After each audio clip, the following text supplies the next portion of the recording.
नमस्कार। Government college Bhadra से मैं Manpreet Singh. Alfred Lord Tennyson की दो पोएमें हैं बीए पार्ट सेकंड इंग्लिश में। तो इनकी जो सेकंड पोएम है टीयर्स इडल टीयर्स, उस पोएम के बारे में ये पहली वीडियो हम पोस्ट कर रहे हैं। तो टीयर्स इडल टीयर्स, इससे पहले पोइट के बारे में हम ऑलरेडी पढ़ चुके हैं फर्स्ट पोएम से पहले ही, कि ये जो हैं विक्टोरियन एरा से बिलोंग करते थे और पोइट लोरेट रहे, एक प्रकार से राष्ट्रीय राजकवि रहे ये ग्रेट ब्रिटेन के। तो अबाउट द पोइम, पहले पोइम के बारे में। टीयर्स इडल टीयर्स पोइम का जो टाइटल है, आंसू इडल्स पिकार फिजूल के आंसू, इज़ लिरिक पोइम, ये एक लिरिक पोइम है। ऑल्दो ये पोइम जो है वो ब्लैंक वर्स में है, इसमें लिरिक वाली बात नहीं, उस प्रकार से इसे राइम नहीं किया गया, but it is a lyric poem written in 1847, ये 1847 में लिखी गई, 1847 में, by Alfred Lord Tennyson, the Victorian era English poet, published as one of the songs in his Princess. एक उनका लिटरेरी वर्क है। A scenario comic blank verse native poem, एक बड़ी नरेटिव पोएम है जिसमें कॉमिक सीरियो कॉमिक यानी कि series के रूप में कई स्टोरीज, छोटे छोटे सॉन्ग्स है। ब्लैंक वर्स नरेटिव पोएम है रिटन बाय अल्फ्रेड टेनिसन, जो खुद वो जो पोएम है 1847 में छपी, तो उसी के साथ ये पोएम भी उसी के एक हिस्से के रूप में छपी थी। तो द प्रिंसेस जो है, although it advocates the rights of women in higher education, but it does not put any argument in favour of that logic. But there are many beautiful songs. There are songs about different type of emotions. तो ये emotion ज़्यादा जगाते हैं, ना कि कोई अपना proper argument present कर पाते हैं। It is regarded for the quality of its lyrics, ये जो पोएम का जो कलेक्शन है द प्रिंसेस, ये अपनी लिरिक्स के क्वालिटीज़ के लिए काफ़ी फेमस है। A Tennyson anthology describes the poem as one of the most Virgilian of Tennyson's poems and perhaps his most famous lyric. एक जो उनकी एंथोलॉजी है जिसमें उनके वर्क्स कलेक्टेड हैं, वो इनके बारे में लिखते हैं जो भी एडिटर हैं।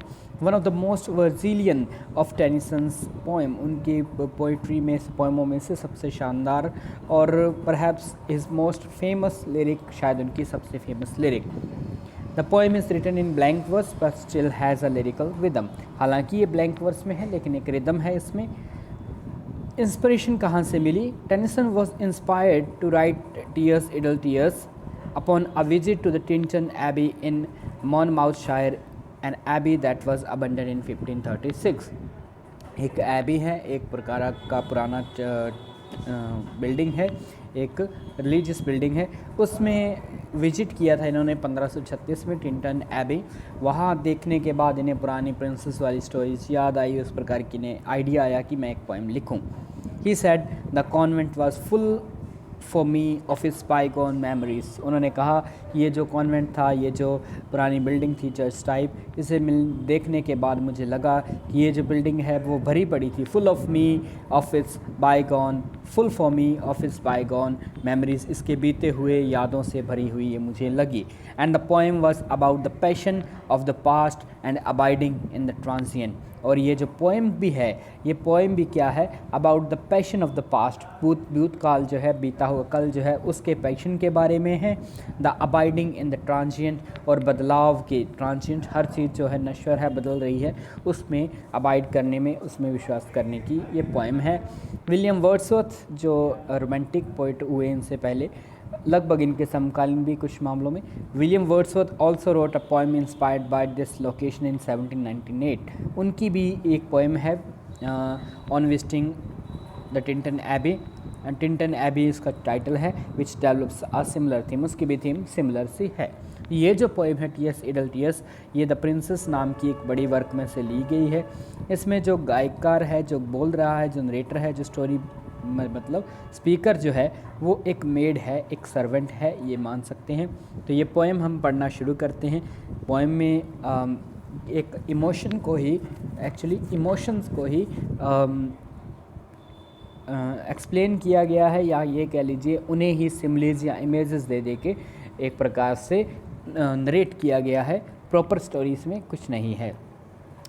टीयर्स इडल टीयर्स, टीयर्स आंसू जो इडल टीयर्स हैं, I know not what they mean, the speaker does not know what do they mean, कि उनका मतलब क्या है मुझे नहीं पता। आंसू तो हैं, tears from the depth of some divine despair rise in the heart. Tears जो शायद कहाँ से, depth of some divine despair, divine किसी देवीय डिस्पेयर निराशा या कोई बड़ी निराशा से शायद राइज इन द हार्ट, कोई निराशा जो बीते हुए कल की है उस निराशा के कारण राइज इन द हार्ट, दिल में वो राइज करते हैं, उगते हैं या राइज करते हैं, दिल में उभर आते हैं ऐसे आंसू। कहाँ से आए पता नहीं, उनका मायने पता तो है कहाँ से आए, शायद वो किसी, शायद from the depth of some divine despair rise in the heart, but what do they mean, the speaker does not know, and gather to the eyes, वहाँ से उठते हैं, दिल में गहराई, दिल की गहराइयों में किसी निराशा से उठते हैं और कहाँ पहुँच जाते हैं, कहाँ आके इकट्ठे होते हैं, gather to the eyes, आँखों में आके, आँखों तक आके इकट्ठे हो जाते हैं, in looking on the happy autumn fields, और ये होता कब है, जब the speaker or the narrator of the poem looks on the happy autumn fields, happy autumn के जो fields हैं, जो पतझड़ की रुत में जो खेत खलिहान जो भी हैं, पत्ते गिरे हुए हैं, उन्हें देखने के बाद ये आंसू आ जाते हैं। और मायने क्या है, क्यों आए हैं, ये नहीं अभी पता। and thinking of the days that are no more, और ये आने की वजह है शायद यही है, बीता हुआ कल, कि जो वक्त बीत गया है उस कल को याद करके, थिंकिंग ऑफ द डेज, उन दिनों के बारे में सोचते हुए, दैट आर नो मोर, जो अब नहीं हैं, दिन जो अब नहीं हैं, उन बीते हुए कल को याद करके ये आंसू आ जाते हैं। इन आंसुओं के मतलब क्या है, what do they mean, he does not और शी डज़ नॉट नो।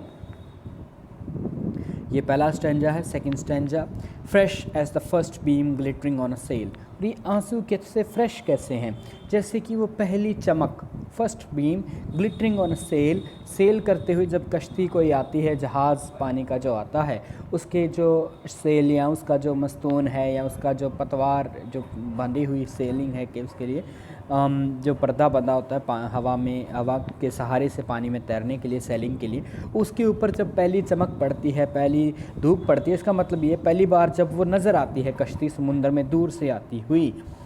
कौन सी कश्ती, that brings our friends up from the underworld, जो हमारे मित्रों को लाती है अप फ्रॉम द अंडरवर्ल्ड, नीचे से, पाताल से, हालांकि पाताल से नहीं, समुद्र के पार से ऐसे लगता है जैसे वो नीचे से ऊपर आ रहे हैं, तो क्योंकि धरती गोल है इसलिए समुद्र के पार से दूर से आते हुए जब वो पहली बार नज़र आते हैं तो उस चमक को देख के उतने ही फ्रेश, उस खुशी की जैसे फ्रेश ही हैं, फ्रेश एज द फर्स्ट।